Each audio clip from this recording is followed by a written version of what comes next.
प्रश्न। गजानन माधव मुक्तिबोध। एक लड़का भाग रहा है। उसके तन पर केवल एक कुर्ती है और एक धोती मैली सी।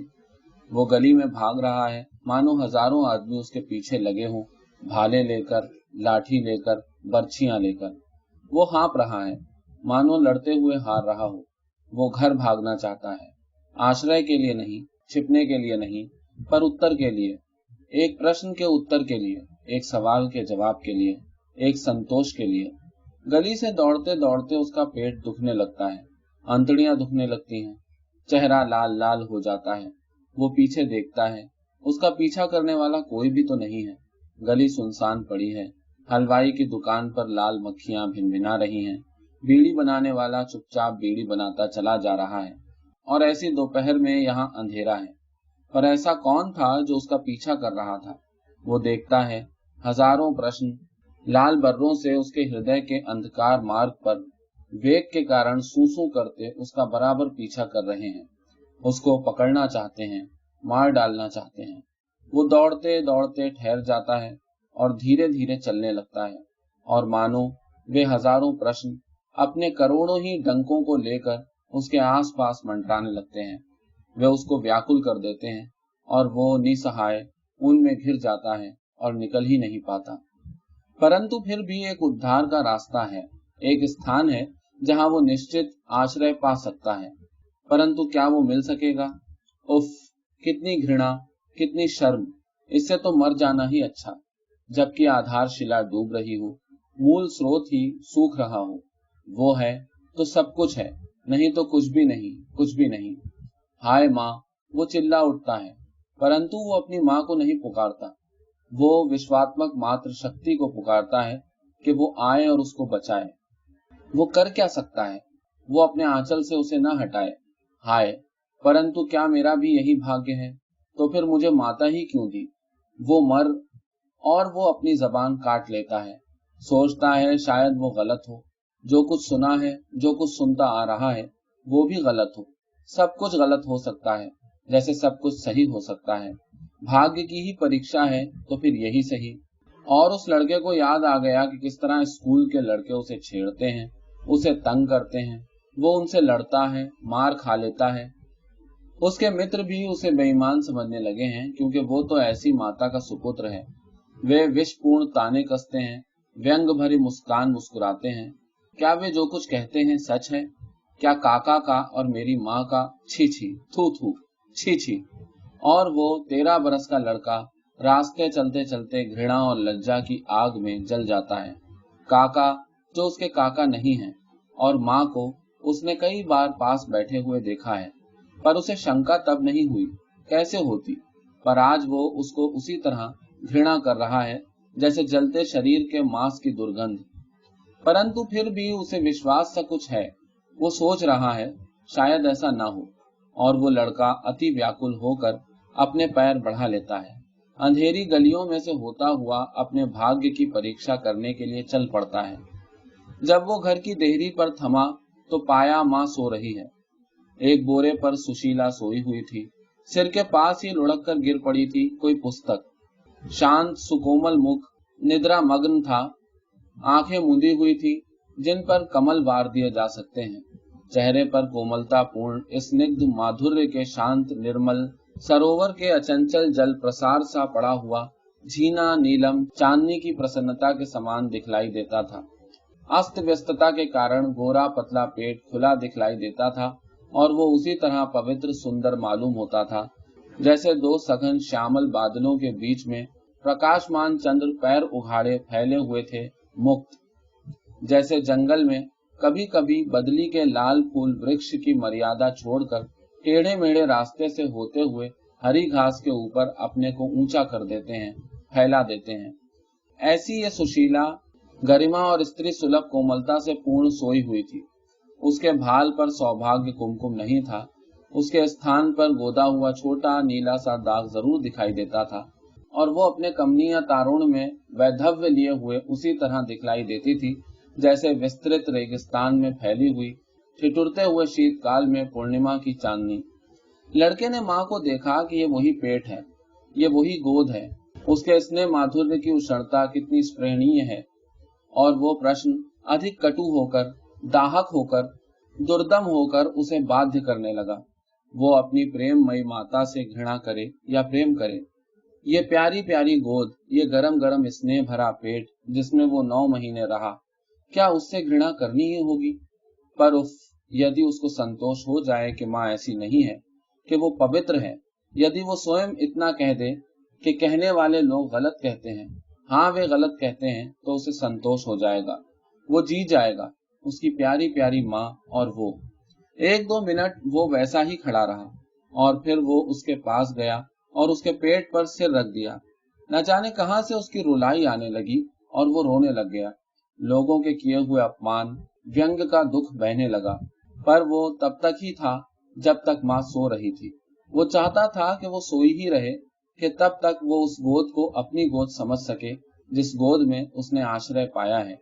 लड़के के गर्म आंसुओं के स्पर्श से सुशीला जाग उठी। देखा तो नरेंद्र गोद में सो रहा है। उसे आश्चर्य हुआ, स्नेह भर आया, उसको पुचकारा और पूछा, क्यों, स्कूल से इतनी जल्दी कैसे आए? अभी तो 2:30 भी नहीं बजा है। जैसे ही माँ जगी, नरेंद्र का रोना थम गया। न जाने कहां से उसके हृदय में कठोरता उठाई, जैसे पानी में से शिला ऊपर उठाई हो, और भयानक दाहक प्रश्नमयी ज्वाला उसके मन को जलाने लगी।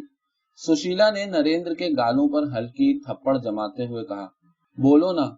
और नरेंद्र गुमसुम, उसके गाल न जाने किस शर्म से लाल हो रहे थे, आंखें जल रही थी। नरेंद्र माँ की गोद में ही पड़ा था, पर उसका उसे अनुभव नहीं हो रहा था। माँ, उसने कठोर, कांपते, सकुचात हुए पूछा। सुशीला शंकातुर हो उठी। क्या, सच कहोगी? उसने दृढ़ स्वर में पूछा। सुशीला ने अधिक उद्विग्न होकर कहा, क्या है, बोल जल्दी। नरेंद्र ने धीरे धीरे गोद में से अपना लाल मुंह निकाला और माँ की ओर देखा। उसका वही कुछ उद्विग्न पर स्मितमय सुकोमल चेहरा, मानो वो अमृत वर्षा कर रही हो। आशा का ज्वार उमड़ने लगा, तो वो मेरी ही माता रहेगी। उसने फिर कहा, सच कहोगी, सचमुच? हाँ रे माँ, तुम पवित्र हो, तुम पवित्र हो ना? सुशीला को कुछ समझ में नहीं आया, बोली, मानी? नरेंद्र ने विचित्र दृष्टि से उसे देखा और सुशीला का आकलनशील मुख स्तब्ध हो गया, निर्विकार हो गया, गट्ठर हो गया।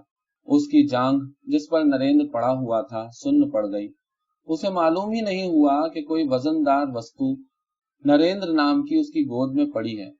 उसने नरेंद्र को एक ओर खिसका दिया और चुपचाप आंखों में हिम्मत लेकर उठी, जैसे दीवार पर छाया उठती हुई दिखती है, जिसकी अपनी कोई गति नहीं है।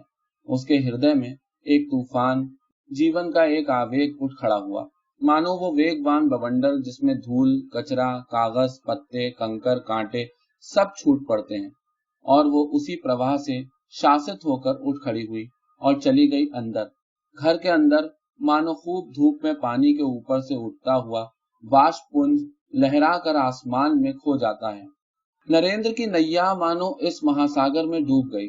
उसके जहाज के टुकड़े टुकड़े हो गए उसी के सामने। वो कंदरन विह्वल होकर रोना चाहने लगा, खूब ऊंचे स्वर से कि आसमान भी फट जाए, धरती भी भग्न हो जाए। वो ऊंचे स्वर में पुकारने लगा, माँ। मानो कोई यात्री टूटे हुए जहाज के एक तख्ते से लगकर, जो कि उसके हाथ से कभी भी छूट सकता है, घनघोर लहराते हुए समुद्र में अपनी रक्षा के लिए चिल्ला उठता है। मरण देश से वो जीवन के लिए कातर पुकार, पर ये सत्यानाश उसके हृदय के अंदर ही हुआ, और उसका निसहाय रोदन स्वर भी उसके हृदय में। बाहर से वो फटी हुई आंखों से संसार को देख रहा था। क्या ये उसके प्रश्न का जवाब था? वो सिपट गया, ठिठुर गया, जैसे संसार में उसे स्थान नहीं है, और एक कोने में मुंह ढांप कर वो सिसकने लगा। सुशीला अंदर चली गई, जहां सामान रखा जाता है। वहां बैठ गई एक डिब्बे पर। कमरे में सब दूर शांत अंधकार था। अरे, ये लड़का क्या पूछ बैठा? कौन से पुराने घाव की अधूरी चमड़ी उसने खींच ली? वो क्या जवाब दे, जबकि वो स्वयं ही प्रश्न लाई है? यही तो है जिसका जवाब वो चाहती है दुनिया से, सबसे। और सुशीला की आंखों के सामने पुरानी तस्वीर खींचाई।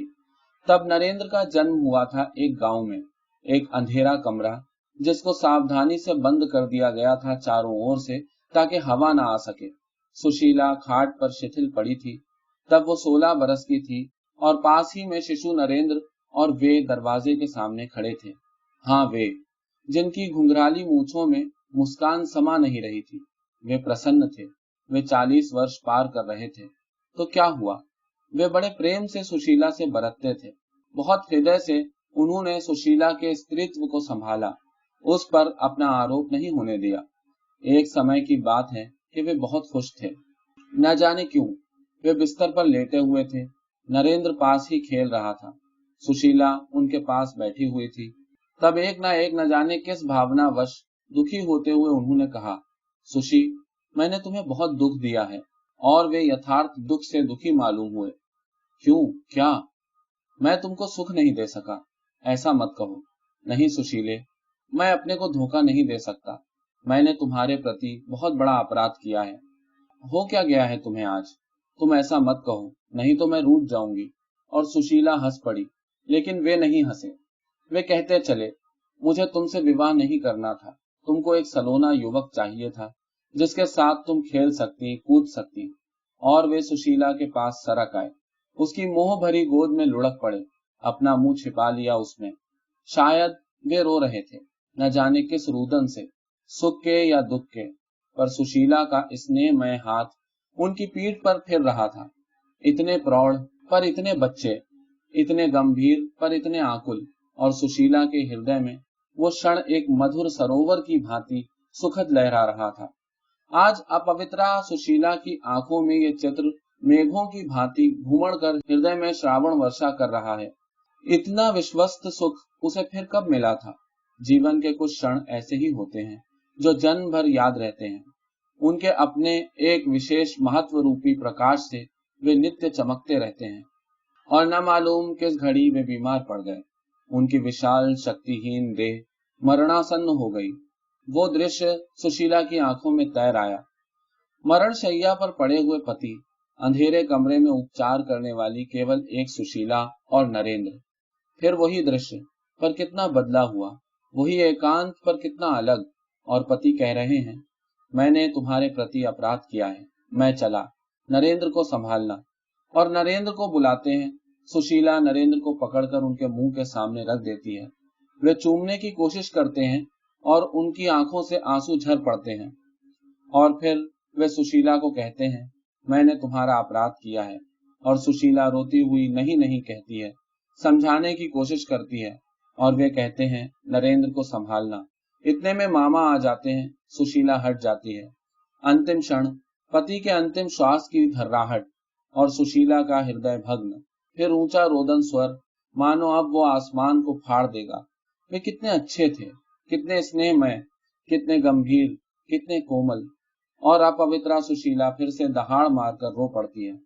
क्या उनको कभी यह मालूम था कि सुशीला को आगे कितना कष्ट सहना पड़ेगा?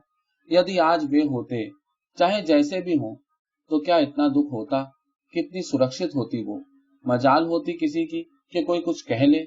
उन्हीं 30 रुपयों में वो अपनी गरीबी का सुख भोगती। परंतु विधि किसके इच्छा अनुसार चलती है। जब सुख बदा नहीं है तो कहां से मिलेगा?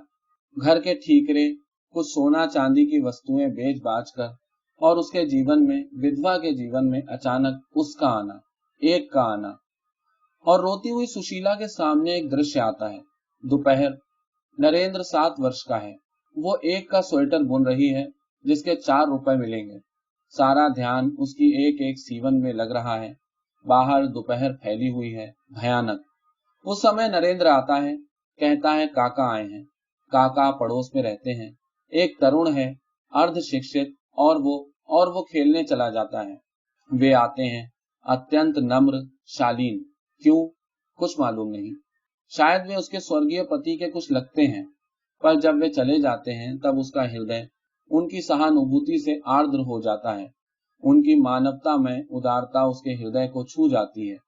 वो उनका आदर करने लगती है। वे उसके पूज्य हो उठते हैं। उनकी स्त्री होती है, रुग्णा, ईमानदार, और एक बच्चा, सुधीर। अब सुशीला उनके यहाँ आने जाने लगी है। पति को इतनी फुर्सत नहीं होती कि वो हमेशा बैठा रहे स्त्री के पास। सुशीला उनकी सेवा करती है। नरेंद्र सुधीर के साथ खेलता है। ऐसे भी दिन थे, बहुत अच्छे दिन थे, निकल गए, निकल जाने वाले थे। और वो समय आया जहां जीवन की सड़क बल खाकर घूम गई और वहां एक मील का पत्थर लग गया कि जीवन अब यहां तक आ गया है। वो मील का पत्थर था काका की स्त्री का मरना। कई दिनों के बाद जब सुशीला नरेंद्र को लेकर उनके यहाँ गई तो सुधीर उनके पास खड़ा था। वे रो पड़े। सुशीला चुपचाप बैठी रही। क्या कहती वो? वे और सुधीर, सुशीला और नरेंद्र, क्या ही अजब जोड़ था। सुशीला जब लौटी तो सोच रही थी कि मुझे उनके पड़ोस में ही जाकर रहना चाहिए, जिससे कि उन्हें दिलासा हो और उनकी जिंदगी आराम से कटने लगे। वो कितनी सुखमय पवित्र भूमि थी जिस पर उन दोनों का स्नेह आ टिका था। वे दोनों आमने सामने बैठ जाते, बीच में चाय का ट्रे और दोनों बच्चे। वे कब एक दूसरे की बाहों में आ गए इसका उनको स्वयं पता नहीं चला। भले ही वे अलग अलग रहते हों, पर वे एक दूसरे के सुख दुख में कितने अधिक साथी थे। और अपवित्रा सुशीला सोच रही है अपने अंधेरे कमरे में कि उन्होंने मेरे जीवन की दोपहर में अपनी सहानुभूति का गीलापन दिया, फिर प्रेम दिया। मैं भीग उठी। उसने प्रेम किया और न जाने कब तन भी सौंप दिया। उन दोनों का घर एक हो गया। और एक रात दोनों बच्चे सो रहे थे, वो उनके लिए जाग रही थी। उसकी आंखें नहीं लगती थी। वे आ गए अपने सारे तारुण्य में मस्त, और जब वो उनके विह्वल आलिंगन में बिंद गई तो अचानक सुशीला को अपने पतिदेव का ख्याल आया। उनका स्नेहाकुल मुख कह रहा था, तुमको सलोना युवक चाहिए था। उस वक्त सुशीला ने कहा था नहीं नहीं, पर आज वो कह रही थी हाँ हाँ, और वो अधिक गाढ़ होकर उन पर छा गई। पति का ख्याल उसे फिर भी था। आज अपवित्रा सुशीला आंखों में आंसू लेकर और हृदय में ज्वार लेकर सोच रही है कि उसे अपने जीवन में कहीं भी तो विसंगति मालूम नहीं हो रही है, फिर उसके पति को भी विसंगति कैसे मालूम होती। एक सिरा पति है, दूसरा सिरा काका, पर इन दोनों सिरों में खोजते हुए भी विरोध नहीं मिल रहा है।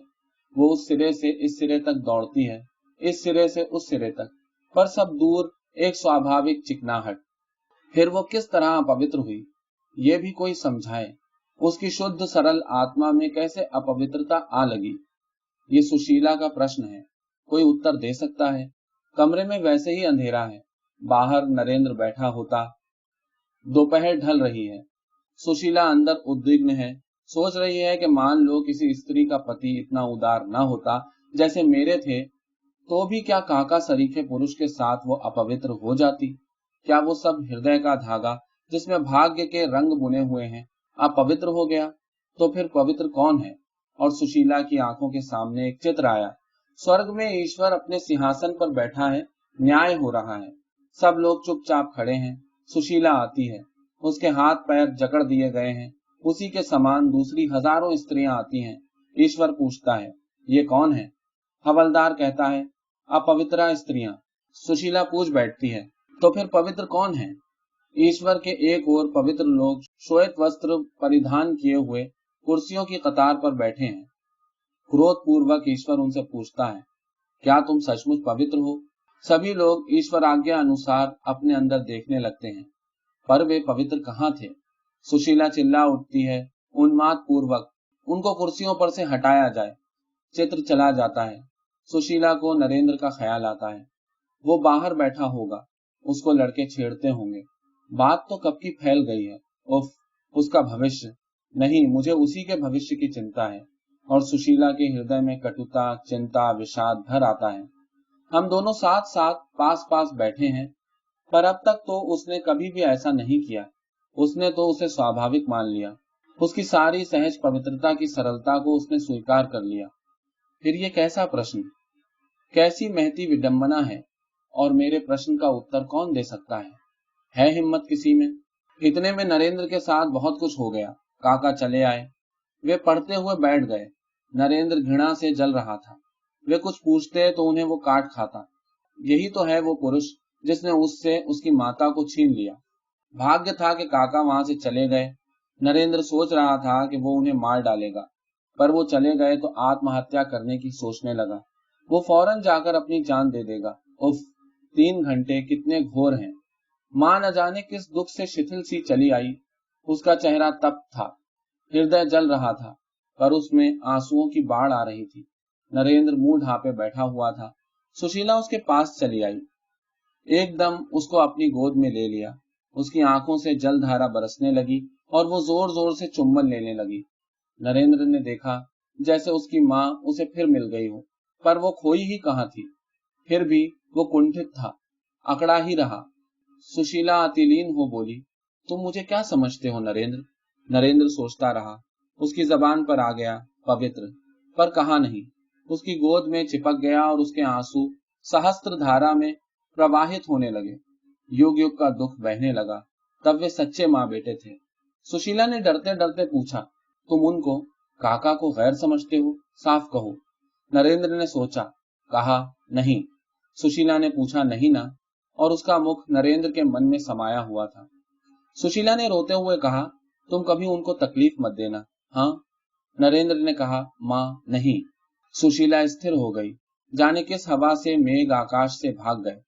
वो तीव्र हो बोली, तो मैं अपवित्र कैसे हुई? नरेंद्र के सामने वे सब लड़के, दूसरे लोग आने लगे जो उसे इस तरह छेड़ते हैं। उसने त्रस्त होकर कहा, लोग कहते हैं। सुशीला और भी तीव्र हो गई, बोली, तो तुम उनसे जाकर क्यों नहीं कहते बुलंद आवाज में कि मेरी माँ ऐसी नहीं है? नरेंद्र ने कहा, वे मुझे छेड़ते हैं, मुझे तंग करते हैं, मैं स्कूल नहीं जाऊंगा। तुम बुजदिल हो। और यह शब्द नरेंद्र के हृदय में तीक्ष्ण पत्थर के समान जा लगा। वो बच्चा तो था, लेकिन तिलमिला उठा और भूला नहीं। अमूल्य निधि की भांति उस घाव के सत्य को उसने छिपा रखा। और मैं एक दिन पाता हूं कि नरेंद्र कुमार एक कलाकार हो गया है। मैं एक गांव में मास्टरी करता हूं, 15 रुपए की। सुशीला मर गई है, पर मैं यहीं दुनिया के आसमान में एक कृपाण की भांति तेजस्वी उल्का का प्रकाश छाया हुआ देख रहा हूं, जिसकी पूजा सब लोग कर रहे हैं। मुझे बाद में मालूम हुआ कि ये नरेंद्र कुमार का प्रकाश है। सुशीला की जन्मभूमि, हमारा गांव धन्य है।